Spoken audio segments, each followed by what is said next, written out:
الحمد لله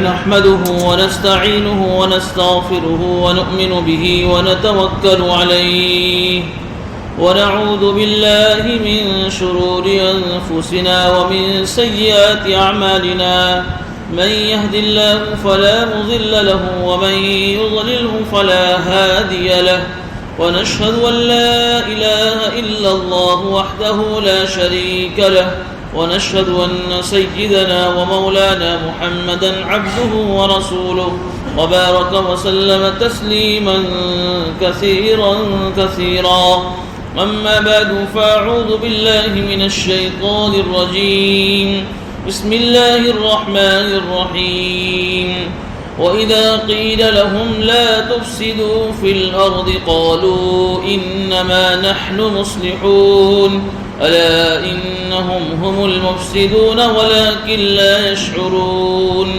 وإذا قيل لهم آمنوا كما آمن الناس قالوا ونؤمن كما آمن السفهاء ألا إنهم هم السفهاء ولكن لا يعلمون وإذا لقوا الذين آمنوا قالوا آمنا وإذا خلوا إلى شياطينهم قالوا إنا معكم إنما نحن مستهزئون الله يستهزئ بهم ويمدهم في طغيانهم يعمهون أولئك الذين اشتروا الضلالة بالهدى وما ربحت تجارتهم وما كانوا مهتدين صدق الله العظيم.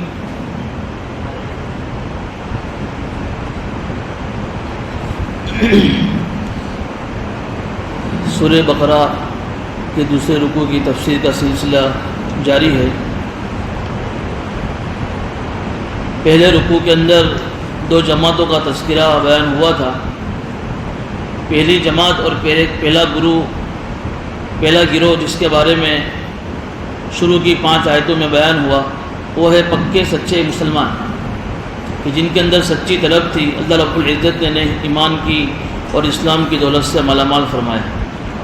پھر اسی رکوع کے اندر آخری 2 آیت میں دوسرے گروہ کا تذکرہ ہوا اور وہ گروہ یہ ہے کہ جو لوگ اپنے کفر کے اوپر اور اپنے شرک کے اوپر اڑے ہوئے تھے.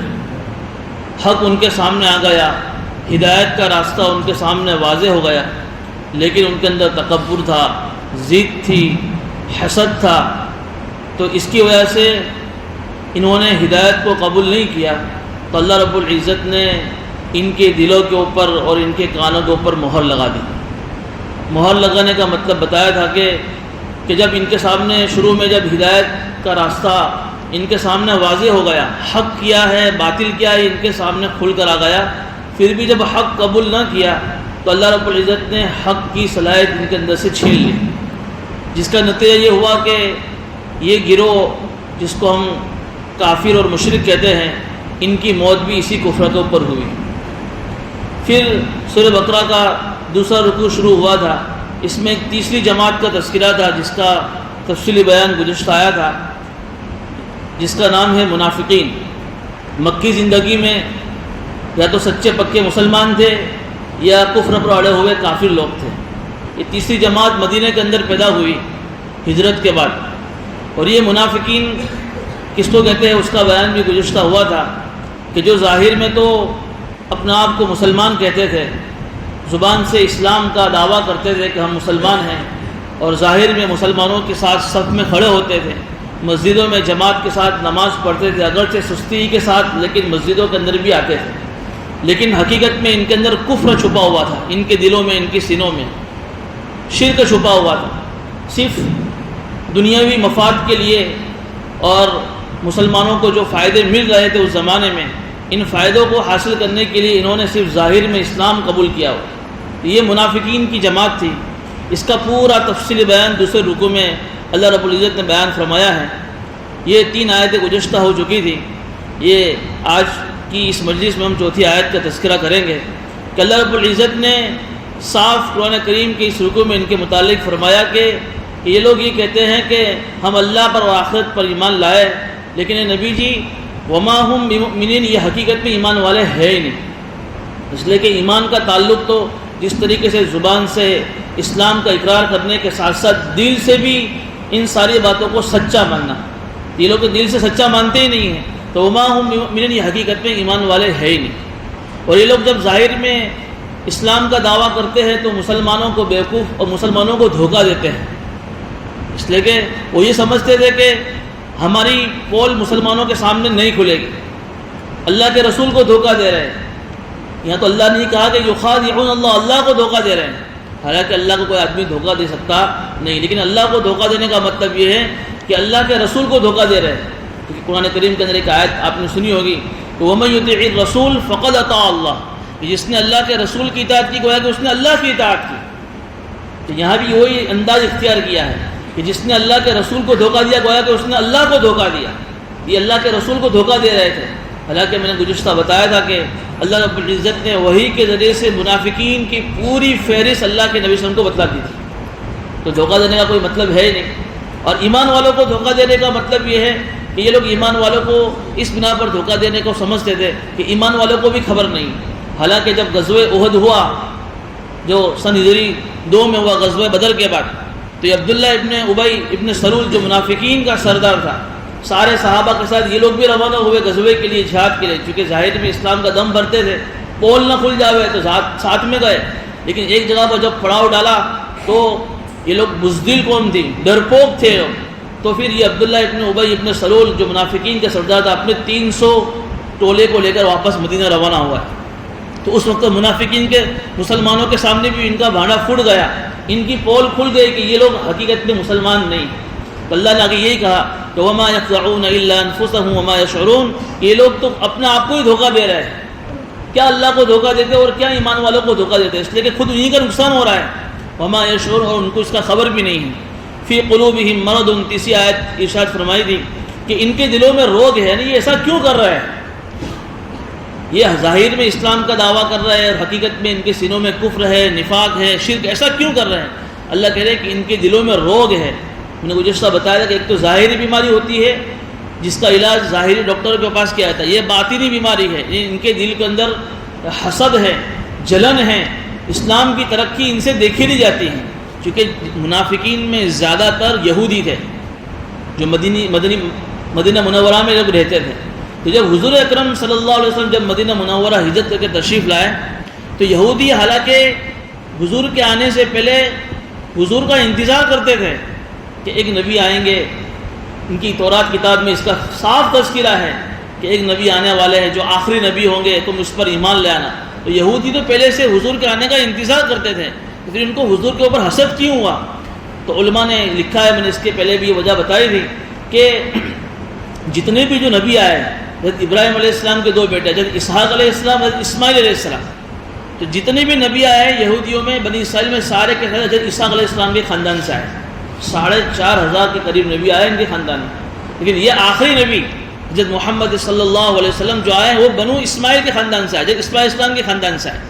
ان کو یہ بات ہضم نہیں ہوئی کہ ہمارے خاندان سے آخری نبی کیوں نہیں آئے، ہمارے کو یہ شرف اور یہ فخر کا موقع ہمیں کیوں نہیں ملا، چونکہ یہ نبی وہ تھے کہ جو سارے نبیوں کے امام بننے والے تھے۔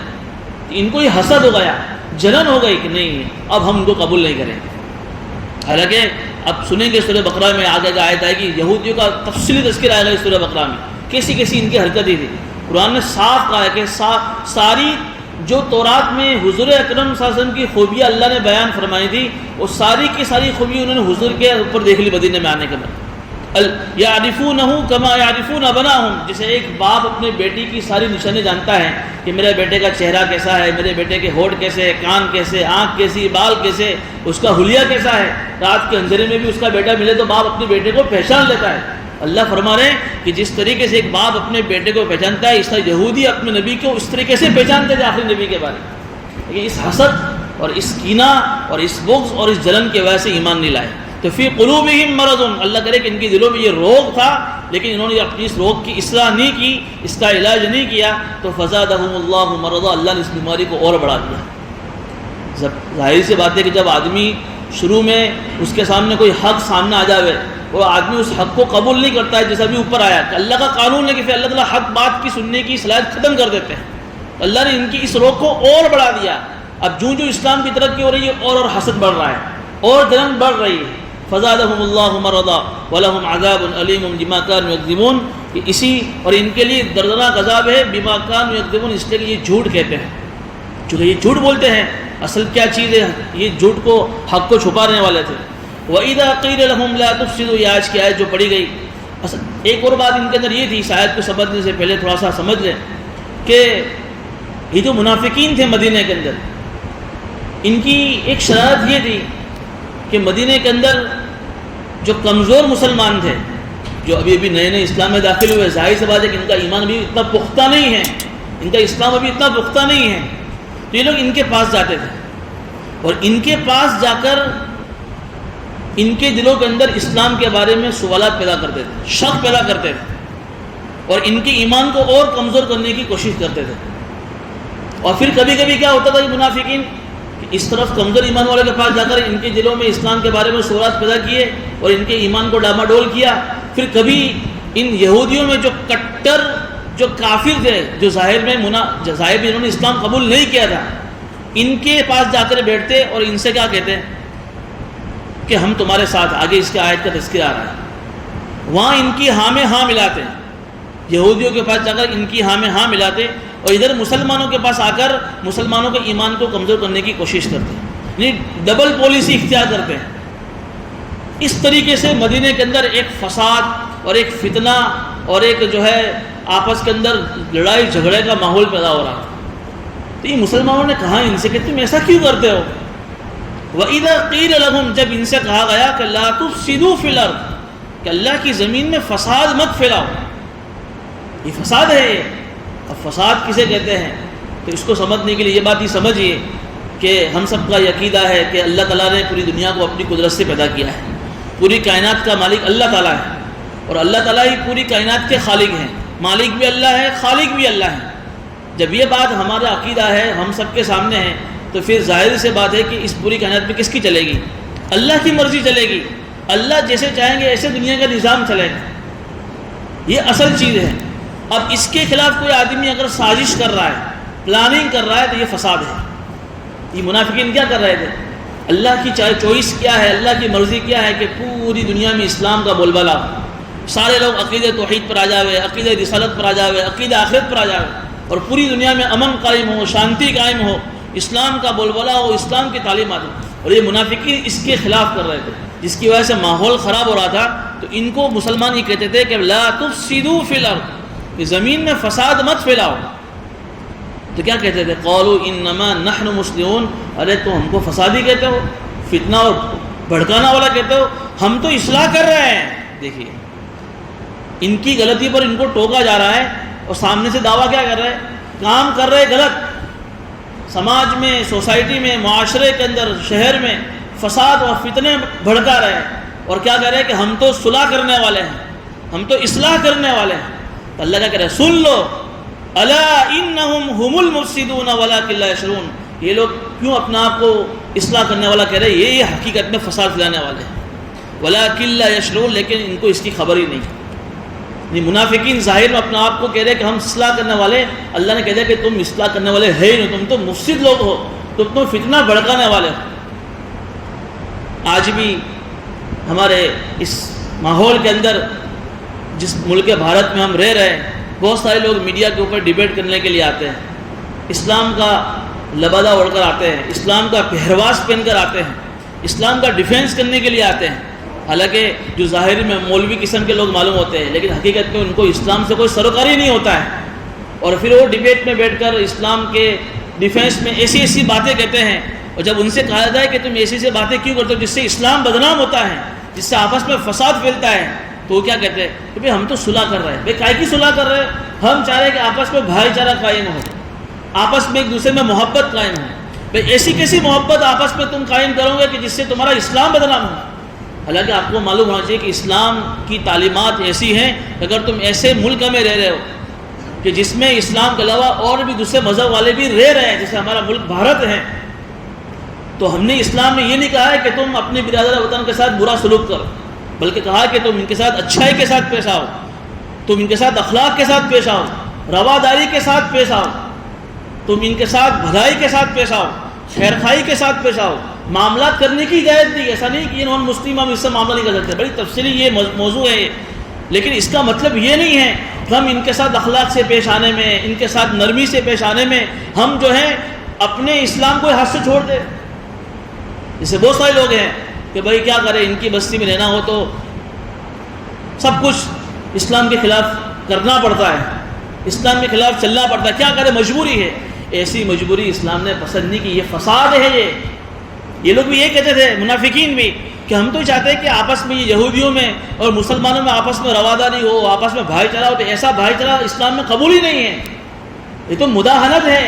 دین میں نرمی ہے، مسجد کے نام پر آج ساری چیزیں ہم نے مسجد کے جو ہے چولے میں ڈال دی، تو کب تک مسجد کریں گے ہم؟ مسجد کا مطلب یہ تھوڑی کہ ہم اسلام کو بدنام کریں گے، اسلام کے تعلیمات کو ختم کریں گے، یہ تو فساد ہے۔ کہ اللہ تعالیٰ یہ چاہتے ہیں کہ پوری دنیا میں اسلام کا بول بالا ہو، تو تمہاری تو یہ چوائس ہونی چاہیے، تمہاری یہ تمنا ہونی چاہیے، اور تمہارا یہ اخلاقی فریضہ بنتا ہے کہ تم لوگوں کو اخلاق سے متاثر کر کے اسلام میں داخل کرو۔ یہ ربیع الاول کا جو مہینہ ابھی آیا، اس کا پیغام کیا ہے؟ اس کا پیغام بھی یہی ہے کہ حضور اکرم صلی اللہ علیہ وسلم نے جب وہ زمانے جاہلیت میں نبی بن کر آئے تھے، اور ان کے ہاتھ پر صحابہ کا سوالات کا جب مجمع تیار ہوا، اور صحابہ جب ایسے بنے تو لوگ صحابہ کو جا کر پوچھتے تھے کہ یار یہ تمہارے اندر چینجنگ اور تبدیلی کیسے آئی؟ تو صحابہ کہتے تھے ہمارے کہ ہم تو جو ہے ایسے لوگ تھے، ہم تو فسادی لوگ تھے، ہم تو ایسے لوگ تھے کہ ہمارے معاشرے میں کوئی لڑکی پیدا ہوتی تھی ہم اس کو برداشت نہیں کرتے تھے، اس کو زمین میں زندہ دفن کر دیتے، ہم تو سود کھانے والے لوگ تھے، ہم تو جو ہے آپس میں لڑنے والے لوگ تھے۔ لیکن یہ اللہ کے نبی صلی اللہ علیہ وسلم کا نام لے کر کہتے تھے کہ قربان جائیے تاجدار مدینہ سرکار دو عالم صلی اللہ علیہ وسلم پر، یہ تشریف لائے، انہوں نے ہمیں اخلاق سکھائے، انہوں نے اپنے اخلاق سے ہمیں متاثر کیا، اور ان کی اخلاق سے متاثر ہو کر ہم اسلام قبول کیا ہے۔ آج آپ دیکھ لیجئے ہمارا حلیہ، جو صحابہ کہتے تھے جہاں جاتے تھے کونو امثالنا، ہمارے جیسے ہو جاؤ، اور لوگ صحابہ کو دیکھ کر متاثر ہوتے تھے۔ تو صحابہ نے یہ نہیں کیا کہ جہاں گئے وہاں اسلام کی تعلیمات کو چھوڑ کر جس قوم میں گئے اس قوم کے جیسا دیش ویسا بھیس۔ یہ تو اسلام کے ساتھ غداری ہے، یہ اسلام کے ساتھ رواداری نہیں ہے۔ یہ قرآن کریم کی ان آیتوں کا جب ہم مذاکرہ کر رہے ہیں تو یہ صرف پچھلے قوموں کے لیے حد تک قرآن کی کتابی ہدایت نہیں ہے۔ اس آیت کے پس منظر میں ہم سوچیں کہ آج جو ہمارے اس ملک بھارت میں بہت سارے مسلمان ایسے ہیں کہ جو ظاہر میں اسلام کے نام کی اسلام کا دم بھرتے ہیں، مسلمان ہونے کے دعوے کرتے ہیں، لیکن حقیقت میں اسلام انہی سے بدنام ہے۔ وَإِذَا قِيلَ لَهُمْ، انہی سے قرآن کہہ رہا ہے لَا تُفْسِدُوا فِي الْأَرْضِ، کہ زمین میں فساد مت پھیلاؤ، تو کیا کرتے ہیں لوگ؟ قَالُوا إِنَّمَا نَحْنُ مُسْلِمُونَ، ہم تو اصلاح کر رہے ہیں، ہم تو بھائی چارہ قائم کر رہے ہیں۔ ارے پھر تم ایسی کتنی بھی تحریکیں بنا لو کہ جس میں تم یہ ٹائٹل لگا دو، یہ عنوان لگاؤ کہ بھائی اصلاحی فاؤنڈیشن، لیکن تمہاری اس تحریک سے اگر فتنہ پھیل رہا ہے تو اس فتنے کی یہ تو اللہ کے نزدیک اس کی کوئی حیثیت نہیں۔ آج یہ مغربی جو تہذیب ہے، مغربی جو ممالک ہیں، جو یوں کہتے ہیں کہ ترقی تو ہمارے یہاں سے شروع ہوتی ہے، ہمارے یہاں جو ہے کتنی ساری ترقی ہو رہی ہے، سائنس ٹیکنالوجی میں دھیرے دھیرے آگے بڑھ رہا ہے، لیکن یہ حقیقت میں ظاہری ترقی ہے، ان کے اندر اسلام نہیں ہے، تو یہ حقیقت میں فساد پھیلانے والا ہے۔ واللہ یعلم المفسد من المصلح، اللہ جانتا ہے کہ کون اصلاح کرنے والا اور کون فساد پھیلانے والا ہے۔ تو بہرحال یہ منافقین کی ایک شرارت یہ بھی تھی کہ اس طریقے سے مدینے کا ماحول خراب کرنے کی کوشش کرتے تھے۔ اللہ نے صاف کیا کہ تم فتنہ پھیلانے والے ہو۔ دوسری آیت میں اللہ فرما رہے ہیں وَإِذَا قِيلَ لَهُمْ آمِنُوا كَمَا آمَنَ النَّاسِ، اس آیت کو سمجھنے سے پہلے بھی ایک بات اور سمجھیے کہ جب اس طریقے سے کمزور ایمان والے کے پاس جا کر یہ لوگ بیٹھتے تھے، یہ منافقین، تو کمزور ایمان والے چونکہ ان کی ہمت نہیں تھی کہ پختہ ایمان والے کے پاس جا کر بیٹھے، جیسے جب بکر صدیق ہے، جو عمر فاروق ہے، جو ان کی ہمت نہیں تھی منافقین کی کبھی ان کے پاس جا کر اس طرح کی باتیں کریں۔ جو کمزور ایمان والے ہوتے تھے ان کے پاس جا کر اس طرح بیٹھتے تھے اور ان کا ذہن بناتے تھے، برین واش کرتے تھے۔ تو کبھی کبھی یہ کمزور ایمان والے ان سے کہتے تھے کہ وَإِذَا قِيلَ لَهُمْ آمِنُوا كَمَا آمَنَ النَّاسِ، کہ دیکھو تم ظاہر میں ایمان ہونے کا دعویٰ تو کرتے ہو، اسلام کا دم بھرتے ہو، لیکن تمہارا ایمان کا لیول ایسا نہیں ہے جو ایمان کا لیول ان صحابہ کرام کا ہے۔ تو تم ایسا ایمان لاؤ جیسے یہ صحابہ کرام کا ایمان ہے۔ ان کی ایمان کا لیول دیکھو، ان کی ایمان کی کیفیت دیکھو، ان کی دل کی کیفیت دیکھو کہ ایمان لانے کے بعد جب جس وقت جو تقاضا حضور ان کے سامنے پیش کرتے سر تسلیم کھم کر دیتے، نہ اپنی جان دیکھتے ہیں، نہ اپنا مال دیکھتے ہیں، نہ اپنی اولاد دیکھتے ہیں، نہ اپنی کھیتی باڑی دیکھتے ہیں، نہ اپنا کاروبار بزنس کا نقصان دیکھتے ہیں، سب کچھ قربان ہے حضور کی ایک بول کیا۔ صحابہ کرام کی زندگی آپ اٹھائی، مکی زندگی و مدنی زندگی، غزوہ بدر آیا، غزوہ احد آیا، غزوہ تبوک آیا، کیسی قربانی دی ہے، سوچ نہیں سکتے ہم۔ جب یہ منافقین سے یہ کمزور ایمان والے جب یہ کہتے تھے کہ ایمان تو ایسا ہونا چاہیے، اس معیار پر تم اگر حقیقت میں ہو ایمان والے تو تم حقیقی معنی میں ایمان والے ہو، یہ منافقین اس کے جواب میں کیا کہتے تھے؟ قالوا انؤمن کما آمن السفہاء، ارے یہ بیوقوفوں کی طرح ہم ایمان لائیں گے، تو سب بیوقوف ہیں۔ صحابہ کرام کی جماعت کو بیوقوف کہتے تھے۔ کیوں بیوقوف کہتے تھے؟ کہ یار ٹھیک ہے اسلام قبول کیا ہے، ٹھیک ہے ہم کلمہ پڑھ رہے ہیں، ٹھیک ہے ہم حضور کے نام لیوا ہے، حضور کے مت والے ہیں، نام لینے والے عاشق رسول ہیں، لیکن اس کا مطلب یہ تھوڑی ہے کہ جب بھی اسلام جو کہے اسلام کے بات کو مان لینے کا۔ ہماری اولاد بھی ہے، جان سے محبت ہے، اولاد سے محبت ہے، گھر والوں سے محبت ہے، ہمارا مال سے ہم کو محبت ہے، کھیتی باڑی اس کا بھی تو کچھ حفاظت کا سامان ہمیں اختیار کرنا پڑے گا۔ یہ کیا جب جس وقت جو تقاضا ہے جان قربان، مال قربان، اولاد، یہ سب بیوقوف لوگ ہیں۔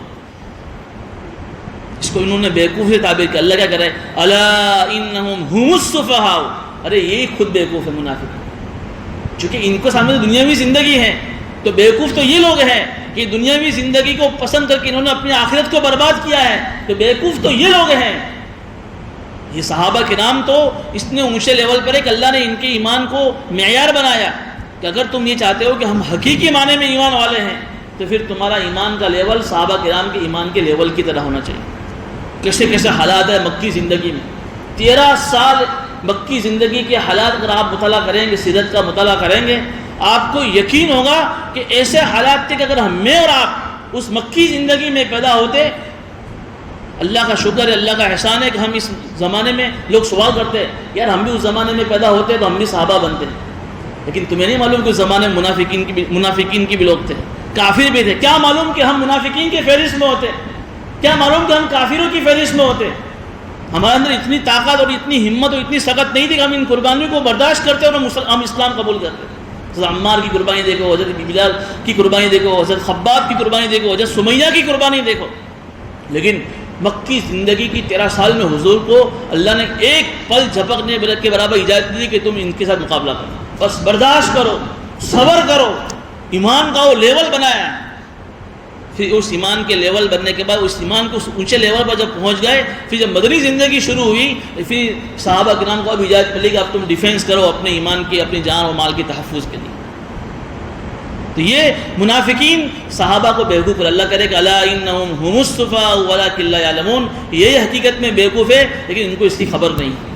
وَإِذَا لَقُوا الَّذِينَ آمَنُوا قَالُوا آمَنَّا، اور جب یہ منافق لوگ جب ایمان والوں سے ملتے تو کیا کہتے؟ ہم تو ایمان والے ہیں، ہم تو تمہارے ساتھ ہیں، تم ہمارے بارے میں شک مت کرنا۔ کبھی مسلمانوں کو ایسا احساس ہوتا تو کیا کہتے ہیں؟ دیکھیو اب تم ہمارے بارے میں ایسا وچاریو مت، ہم کوئی ایسا نہیں ہے، ہم تو پکی ایمان والے ہیں۔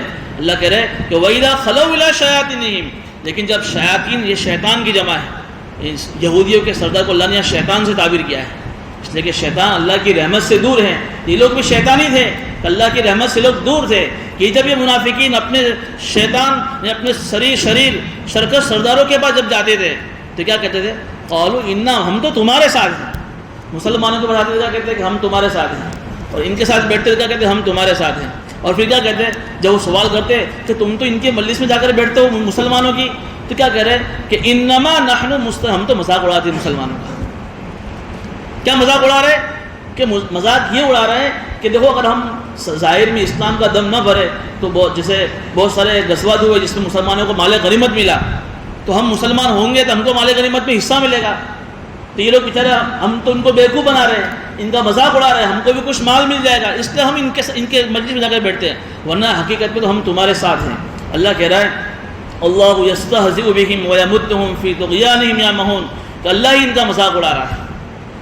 اب یہاں قرآن کی آیت ذکر ہے کہ اللہ ان کا مذاق اڑا رہا ہے، مفسرین کہتے ہیں کہ اللہ کبھی کسی کا مذاق نہیں اڑاتا ہے۔ کیا مطلب؟ یہ ایک تعبیر ہے ایک عربی کی، اللہ کا مذاق اڑانے کا مطلب یہ ہے کہ یہ لوگ یہ کہہ رہے ہیں کہ ہم مسلمانوں کا مذاق اڑا رہے ہیں، اللہ کہہ رہے کہ وَيَمُدُّهُمْ فِي طُغْيَانِهِمْ يَعْمَهُونَ، کہ ہم نے تم کو ڈھیل دے رکھی ہے۔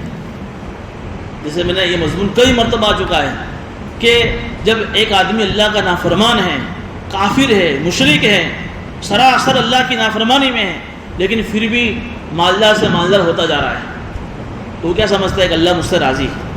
یہ کافر لوگ بھی ایسا کہتے تھے کہ اگر ہم کافر ہیں، ہم مشرک ہیں، اور اللہ ہمارے اس کفر سے ناراض ہے، ہمارے اس شرک سے ناراض ہے، تو پھر ہم مالدار سے مالدار کیوں ہوتے جا رہے ہیں؟ ہم تو اور بڑے سے بڑے مالدار ہوتے جا رہے ہیں۔ تو اللہ نے کیا کہا کہ یہ ہم ان کو ڈھیل دے رہے ہیں، اس لیے کہ دنیا کی زندگی بدلے کی جگہ نہیں ہے، یہ تو ڈھیل دے رہے ہیں، تو اور تم جو ہے سرکشی میں آگے بڑھو۔ پھر اچانک سے جب اللہ کی پکڑ آتی ہے، پھر ان کو عقل آتی ہے کہ یار یہ ڈھیل تھی۔ جیسے میں نے ایک مثال دی تھی، مثال سے بات اچھی سمجھ میں آتی ہے، وہ پنجرے والی مثال میں ہر مرتبہ دیتا ہوں۔ وہ پنجرے کے اندر ایک گھر میں چوہا بہت حیران کرتا تھا، تو پنجرا لا کر رکھ دیا۔ اس پنجرے کے اندر جو ہے اس مکان مالک نے بہترین گھی والی روٹی اس پنجرے کے اندر جو لکڑی آتی اس پہ لٹکا دی، اور اس پنجرے کا دروازہ کھول دیا۔ اب وہ چوہا آیا، اپنے معمول کے مطابق دیکھا کہ آج تو مکان مالک نے میرا کتنا اکرام کیا ہے، گھی والی روٹی میرے لیے تیار کر کے رکھی، روز تو کوری روٹی ہوتی ہے، آج تو گھی والی روٹی ہے۔ تو وہ کیا سوچ رہا ہے کہ مکان مالک میرے گھر میں آنے سے خوش ہے، حالانکہ میں اس کا کتنا نقصان کر رہا ہوں، پھر بھی گھی والی روٹی۔ اب وہ اندر جا رہا ہے، اور اندر جانے کے بعد جیسے وہ گھی والی روٹی کو ٹچ کرتا ہے، وہ پنجرے کا دروازہ بند ہو جاتا ہے، اور وہ مزے لے کے کھا رہا ہے۔ وہ مزہ کتنی دیر کا ہوتا ہے؟ 2 منٹ، 3 منٹ، 5 منٹ، جب تک گھی والی روٹی اس کے منہ میں ہے خوش ہے وہ۔ اب جب گھی والی روٹی سے فارغ ہوا ہے اور حضرت جب باہر نکلنے کا دیکھ رہا ہے تو رستہ بند ہے۔ اب سمجھ میں آتا ہے کہ میری موت میرے سامنے ہے، میں پکڑا گیا، اب میں مارا جاؤں گا۔ یہی حال ہے کہ اللہ تعالیٰ جب شروع میں جب ڈھیل دیتا ہے اپنے نافرمانوں کو تو سمجھتے کہ اللہ ہم سے خوش ہے۔ یہ منافقین بھی یہ سمجھ رہے ہیں، اللہ کہہ رہے ہیں کہ اللہ تمہارا مذاق بنا رہا ہے، اللہ تم کو ڈھیل دے رہا ہے، ورنہ تمہاری حرکتیں ایسی ہیں اور تمہاری چال بازیاں ایسی ہیں، تمہارے دھوکے ایسے ہیں کہ اللہ اسی وقت تم کو پکڑ لیتا ہے۔ کہ اللہ کہہ رہا ہے وَيَمُدُّهُمْ فِي طُغْيَانِهِمْ يَعْمَهُونَ، ہم ان کو ڈھیل دے رہے ہیں اور سرکشی میں آگے بڑھ رہے ہیں، پھر ایک وقت آئے گا ہم ان کو پکڑ لیں گے۔ اولئک الذین اشتروا الضلالۃ بالہدی، اگر اللہ ان کا انجام بیان کر رہے ہیں کیسے لوگ ہیں کہ کفر تو پہلے سے یہ کفر کافر تو تھے ہی، لیکن اسلام قبول کیا تو ظاہر سے اسلام کو بھی نزدیک سے دیکھا، کفر کو بھی نزدیک سے دیکھا، تو مسلمان بھی ظاہر میں بنے، حقیقت میں کافر بنے۔ ہدایت ان کے پاس آ گئی، ہدایت جیسی قیمتی چیز کو بدلے انہوں نے گمراہی خرید لی۔ اولئک الذین اشتروا الضلالۃ بالہدی، کہ یہی لوگ ہیں جنہوں نے ہدایت کے بدلے میں گمراہی خرید لی۔ ہدایت تو اختیار کیا ہوتا، دنیا میں تھوڑی سی تکلیف ہوتی لیکن ہمیشہ جنت ملتی، کتنا بڑا سودا تھا۔ ان اللہ اشتری من المؤمنین انفسهم واموالهم بان لهم الجنہ، اللہ نے قرآن میں اعلان کیا ہے کہ ہم نے مسلمان کے جان کو، مال کو جنت کے بدلے میں خرید لیا ہے۔ اللہ ہمارے جان مال کا خریدار ہے۔ اس کا مطلب یہ ہے کہ ہم جب تمہارے پاس جانی قربانی مانگے تم تمہارے جان کو حاضر کر دو، جب مالی قربانی مانگے جائے جب مال کو حاضر کر دو، کیا ملے گا؟ جنت ملے گی اس کے بدلے میں۔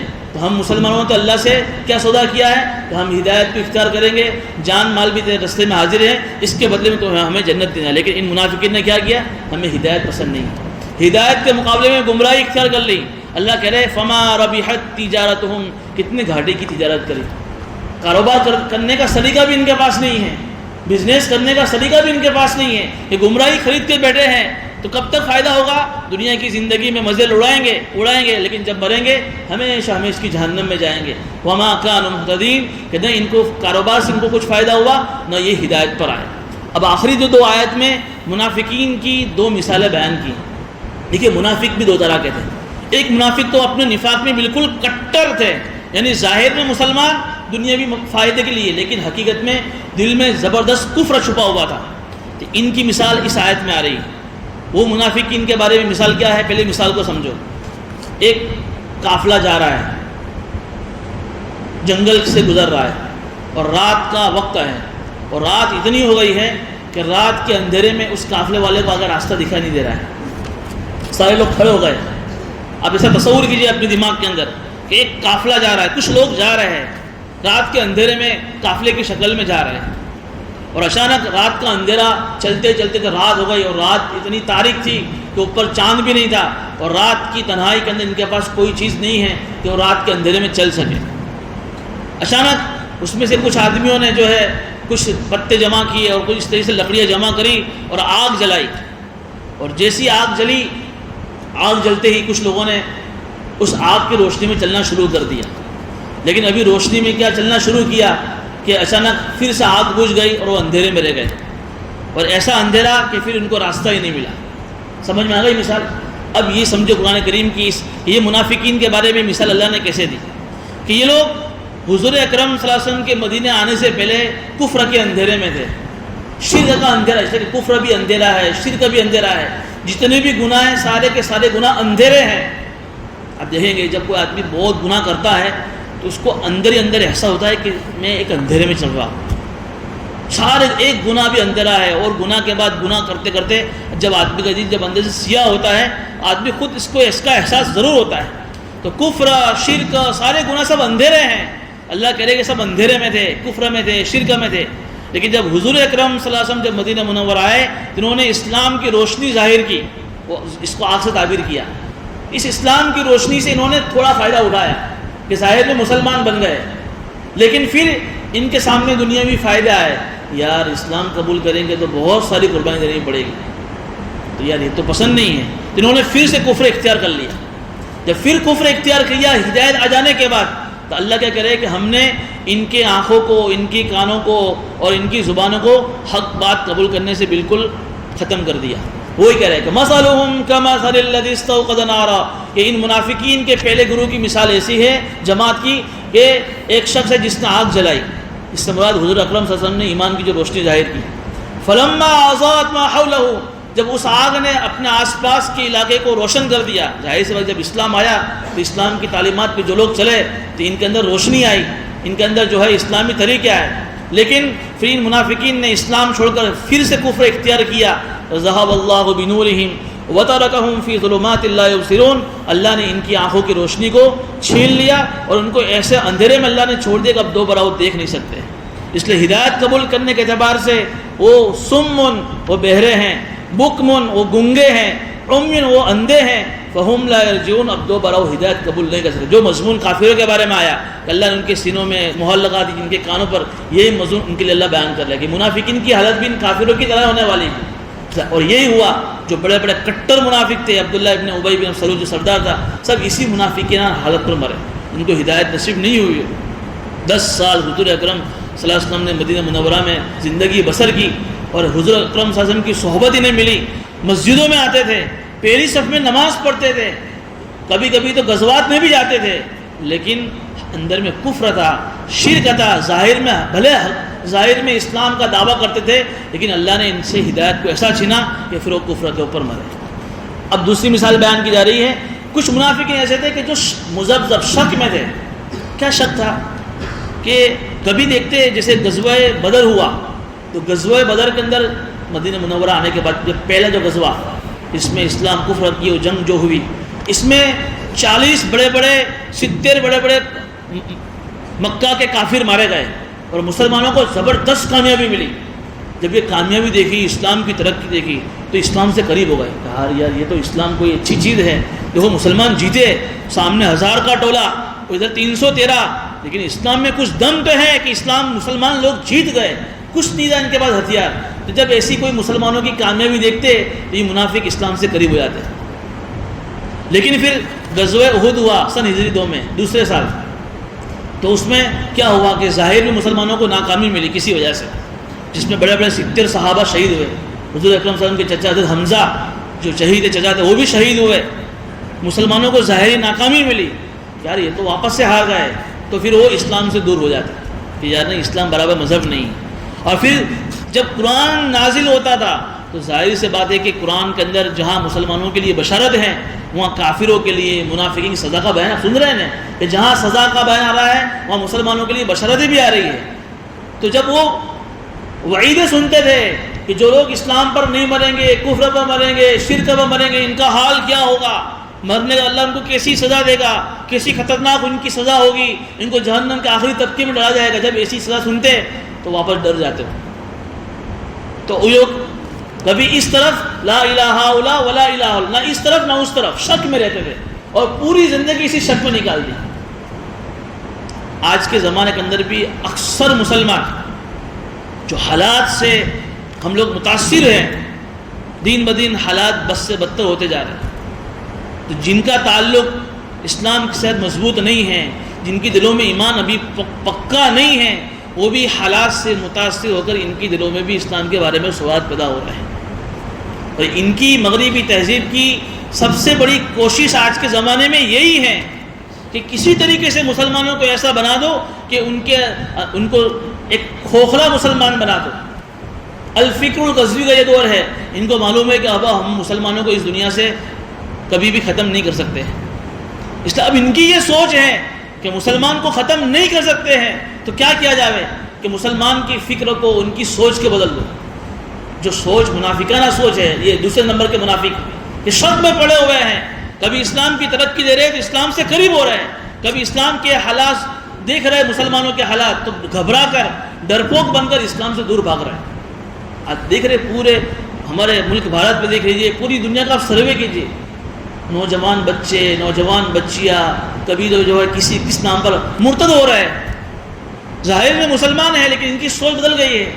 قرآن کے بارے میں، 3 طلاق کے بارے میں سوالات، مسلمانوں بچیوں کو پردے کے بارے میں سوالات، قربانی کے شریعت کا جو کانسیپٹ ہے قربانی اس کے بارے میں سوالات، زکوٰۃ کے بارے میں سوالات، حج کے بارے میں سوالات، نماز کے بارے میں سوالات اب تو پیدا ہو رہے ہیں نوجوان بچوں کو۔ یہ کیا ہو رہا ہے؟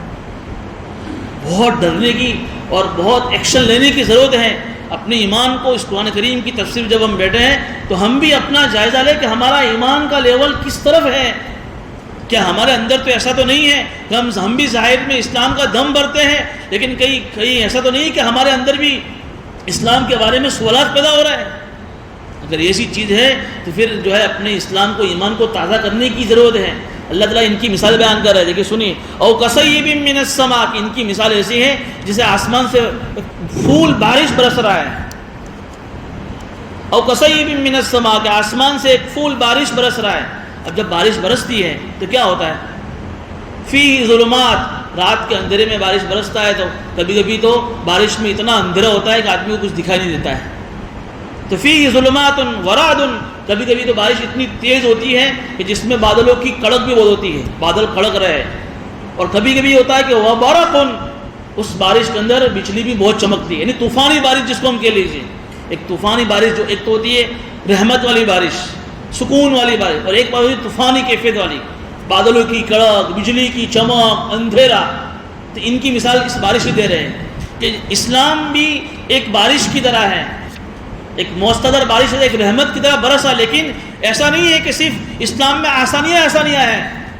جیسے بجلی کی چمک جب ہوتی ہے تو اس میں ظاہر میں روشنی نظر آتی ہے، لیکن فیہ ظلمات کا مطلب اللہ تعالیٰ نے قرآن کے اندر کافروں کا بھی تذکرہ کیا ہے، ظلمات اندھیروں کا، کفر کا تذکرہ کیا ہے، شرک کا تذکرہ کیا ہے، پھر ورعد یعنی ان کی سزاؤں کا تذکرہ کیا، یعنی کڑک۔ جب ان کی سزا سنتے ہیں تو منافق بجلی بادل کی کڑک کی طرح ڈر جاتے ہیں، او ہو ایسی سزا ہے۔ اور کبھی مسلمانوں کے بارے میں جو بشارت ہے وہ بجلی کی چمک سے اس کو تشبیہ دی کہ وہ مسلمانوں کو یہ ملے گا، جنت میں ان کو ایسی نعمتیں ملے گی۔ تو جب کبھی مسلمانوں کی بشارت سنتے ہیں تو قریب آتے ہیں، اور کبھی مسلمانوں کی، منافقین کی، کافروں کی سزا سنتے ہیں جو بادلوں کی کڑک کی طرح اور اندھیروں کی طرح ہے، تو لوگ کیا کرتے ہیں؟ ڈر جاتے ہیں۔ اللہ کہہ رہے ہیں کہ کلما یجعلون اصابعهم فی اذانهم من الصواعق حذر الموت، کہ بارش اتنی تیز ہو رہی ہے کہ موت کے ڈر سے بادلوں کی کڑک کی وجہ سے اپنے کانوں میں انگلیاں ٹھوس لیتے ہیں۔ ایسا ہوتا ہے نا، کبھی آدمی اپنے کانوں میں انگلیاں ڈالتا ہے۔ یہ لوگ بھی کبھی کبھی اسلام کی جب ایسی باتیں سنتے ہیں نا تو ان کو اچھی نہیں لگتی۔ آج بھی یار مذہب تم موت کا بیان مت کرو، ڈر لگتی ہے ہمارے کو، یہ لوگ کہتے ہیں۔ یہ کیا ہے؟ آپ کو معلوم ہوا کہ حضور اکرم صلی اللہ علیہ وسلم نے جب نکاح کا خطبہ پڑھایا تو نکاح کے خطبہ میں موت کا تذکرہ ہے۔ تو دلہا کہہ رہے ہیں کہ یار یہ ابھی نکاح کیے ہیں، ابھی تو پہلی رات نہیں منائی اور تم موت کا تذکرہ کر رہے ہیں۔ حضور نے نکاح کے خطبے میں موت کا تذکرہ کیا ہے، اس لیے کہ یہ موت کا استحضار، آخرت کا استحضار، اللہ کا خوف کا استحضار، اس کے بغیر آدمی اسلام کے اوپر عمل ہی نہیں کر سکتا ہے۔ دنیا چیز ہی ایسی ہے، ایک ایسی جادوگرنی ہے کہ اگر آدمی کو دنیا کی محبت، ناجائز محبت جب دلوں میں سوار ہو جاوے اور موت کا استحضار ختم ہو جاوے، آخرت کا خوف ختم ہو جاوے، تو پھر وہ قرآن پر عمل نہیں کر سکتا۔ اس کے لیے نماز بوجھ بن جائے گی، اس کے لیے قرآن کی تعلیمات بوجھ۔ یہ کیا ہے یہ سب دکیا، یہ سب مولوی قسم کے لوگ ایسی باتیں کرتے اور ڈرا رہے ہیں ہمارے کو۔ ڈرنے کی بات تھوڑی، اگر یہ ساری چیزیں ڈرانے کی ہوتی تو حضور اکرم صلی اللہ علیہ وسلم پر جو اللہ نے وحی نازل فرمائی تو اللہ نے قرآن میں ایسے آیتیں کیوں نازل فرمائی موت کی؟ یہ تو ایکشن لینے کے لیے، آدمی کی ترغیب کے لیے کہ آدمی اپنے لیے ایک راہ عمل طے کرے کہ میرے سامنے 2 راستے ہیں، ایک سیدھا راستہ ہے جو سیدھا جنت کو جا رہا ہے، اور ایک کفر والا راستہ جو سیدھا جہنم کو جا رہا ہے۔ دنیا میں اللہ نے مجھے آزمائش کے لیے بھیجا، میری آزمائش ہو رہی ہے کہ کہیں میں دنیا کی ناجائز محبت کی خاطر میں کون سا راستہ اختیار کر رہا ہوں۔ تو جس کو اللہ نے مال دیا ہے اس کے ہاتھ میں سمجھو کہ شکر کا پیپر ہے، اور جس کو اللہ نے غریب بنایا اس کے ہاتھ میں صبر کا پیپر ہے۔ دونوں آزمائش میں ہیں، دونوں امتحان میں ہیں، اللہ دونوں کو آزما رہا ہے۔ مالدار کو اپنی مالداری میں آزما رہا ہے، غریب کو اپنی غربت میں آزما رہا ہے۔ تو یہ لوگ منافقین کی کیفیت تھی، بزدل تھے، یہ ڈرپوک تھے، جب اسی قرآن کی آیتیں سنتے تھے ڈر جاتے تھے۔ واللہ محیط بالکافرین، اللہ کہہ رہے کہ یہ لوگ ہم سے بھاگ نہیں سکتے، ہمارے احاطے میں ہم نے ان کو گھیرا ہوا ہے۔ یکاد البرق یخطف ابصارهم، اور بجلی اتنی خطرناک ہوتی ہے کہ کبھی ان کی آنکھوں کو اچھا لے جائے۔ کبھی ایسا ہوتا ہے کہ بجلی دیکھ کر آدمی کی آنکھیں ایک دم چوندیا جاتی ہیں۔ وَلَوْ كُلَّمَا أَضَاءَ لَهُم مَشَوْا فِيهِ، اللہ کہہ رہے کہ جب ان کے سامنے بجلی کی چمک ہوتی ہے تو اس میں چلتے ہیں، یعنی جب اسلام کی باتیں، اسلام کی ترقی دیکھتے ہیں تو اسلام سے قریب آتے ہیں۔ وَإِذَا أَظْلَمَ عَلَيْهِمْ قَامُوا، لیکن جب کفر کی شرک کی باتیں قرآن میں بیان ہوتی ہیں تو یہ لوگ کھڑے ہو جاتے ہیں۔ وَلَوْ شَاءَ اللَّهُ لَذَهَبَ بِسَمْعِهِمْ وَأَبْصَارِهِمْ، تو اللہ تعالیٰ چاہے تو ان کی آنکھوں کی، ان کی کانوں کی بشارت کو اور سماعت کو چھین سکتا ہے۔ ان اللہ علی کل شیء قدیر، اللہ ہر چیز پر قادر ہے۔ یہ سورہ بقرہ کے 2 رکوع مکمل ہوئے۔ ان دونوں رکوع میں اللہ نے 3 جماعتوں کا تذکرہ فرمایا، منافقین کا، کافروں کا اور پکے ایمان والوں کا۔ یہ 3 جماعتوں کا تذکرہ فرمایا۔ اس میں ایک جماعت کے بارے میں اللہ نے کہا کہ اولئک علی ھدی من ربہم واولئک هم المہتدون، کہ جو پہلی جو جماعت ہے مسلمانوں کی وہی سچے راستے پر ہے اور وہی کامیاب ہونے والی ہے۔ باقی 2 جماعتیں ہیں ان کے بارے میں اللہ نے وعید سنا دی کہ اللہ تعالیٰ ان کو ہمیشہ ہمیشہ کے اللہ جہنم میں ڈالے گا۔ علماء نے لکھا ہے کہ حضور اکرم صلی اللہ علیہ وسلم کے زمانے میں جو منافقین تھی ان کی فہرست تو حضور کو معلوم تھی، ایک ایک کی فہرست حضور کو معلوم تھی۔ اس لیے اس زمانے میں جو اعتقادی جو منافق تھے وہ اس زمانے میں تھے۔ آج ہم کسی کے بارے میں یہ نہیں کہہ سکتے کہ آدمی منافق ہے۔ ہم کون ہوتے ہیں کسی کے اوپر انگلی رکھ کر کہہ سکے کہ بھائی آدمی منافق؟ ہاں اس کی ظاہر ایسی حرکتیں ہو جیسے کہ آدمی مسلمان ہے لیکن ظاہر میں ایسے کام کر رہا ہے جو اسلامی تعلیمات کے خلاف ہے، تو وہ اس کا اللہ کا معاملہ ہے، لیکن ہم اس کے بارے میں منافق ہونے کا فیصلہ نہیں کر سکتے ہیں۔ لیکن ہمیں ڈرنے کی بھی ضرورت ہے، اگرچہ ہم اس کے بارے میں منافق ہونے کا فیصلہ نہیں کریں گے، لیکن جو منافقین کی جو صفات، ان کی جو خوبیاں تھیں، ان کی جو بری عادت تھی، وہ اگر اللہ نے بیان کی قرآن میں اور حضور نے حدیثوں میں بیان کی ہے، ان کی بری عادتوں کو ہم دیکھ کر ہم ان عادتوں کو سدھارنے کی کوشش کریں۔ ان کی ایک عادت خوبی کون سی آئی کہ جھوٹ بہت بولتے تھے۔ کہ ابھی بھی آج کے زمانے میں عملی نفاق تو ہے، ایک آدمی سچا پکا مسلمان ہے، ظاہر میں بھی مسلمان ہے، دل سے بھی اللہ کو مانتا ہے، اللہ کے رسول کو مانتا ہے، دل کے اندر بھی محبت اللہ اس کے رسول کی ہے، لیکن عمل اس کا اسلام کی تعلیمات کے خلاف ہے، تو یہ عملی منافق ضرور کہلائے گا۔ عمل کے اعتبار سے منافق ہے، عقیدے کے اعتبار سے منافق نہیں ہے، عملی اعتبار سے منافق ہے۔ یعنی جھوٹ بہت بولتا ہے جیسے منافق جھوٹ بولتے تھے، دھوکہ دے رہا ہے لوگوں کو جیسے کہ منافق دھوکہ دے رہے ہیں، سازش کر رہا ہے لوگوں کے خلاف، گیم بنا رہا ہے، پلاننگ کر رہا ہے، لوگوں کو رسوا کرنے کی کوشش جیسے منافق کر رہے تھے۔ یہ سب عملی نفاق کی نشانیاں ہیں۔ اس طریقے سے منافق لوگ دھوکہ دیتے تھے، جھوٹ بولتے تھے، خیانت کرتے تھے، وعدہ خلافی کرتے تھے، جاسوسی کرتے تھے، یہ ساری چیزیں نفاق کی نشانیاں ہیں۔ اللہ تعالیٰ جو ہے ہماری ایسی نفاق سے اللہ ہماری حفاظت فرماوے، کفر سے، شرک سے، نفاق سے حفاظت فرما کر اللہ پاک ہمیں سچا پکا مسلمان بناوے، آمین۔